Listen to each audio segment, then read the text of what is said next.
जनूबी अफ्रीका से वायरस की एक किस्म B117 देखने को मिली। तहकीक से पता चला ये ज्यादा तेजी से फैलता है। मुआविन खुसूसी बराए सेहत डॉक्टर फैसल सुल्तान ने खबरदार कर दिया। कहा, तमाम वायरस वक्त के साथ इर्तका के अमल से गुजरते हैं। कुछ अक़साम ऐसी हैं जो दोबारा इन्फेक्शन होने का चांस ज्यादा रखती हैं। डॉक्टर फैसल ने आवाम से कोरोना वैक्सीन लगवाने की अपील कर दी।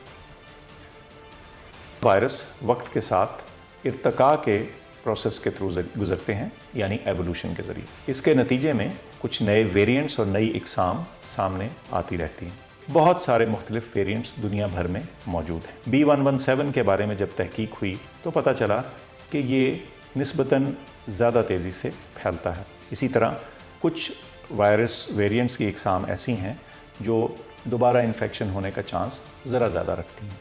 इस सारे मामले में जो सबसे अहम चीज़ है जिसको हमें नज़र में रखने की ज़रूरत है और जिसके बारे में सवाल भी पूछा जाता है, वो ये कि क्या जो वैक्सीनेशन का अमल है वो अपना बचाव इन नई इकसाम के ख़िलाफ़ कायम रखेगा या नहीं। जो वैक्सीनेशन पाकिस्तान में जारी है, उन वैक्सीन्स के बारे में हम ये कह सकते हैं कि आप उनको कॉन्फिडेंटली इस्तेमाल करें।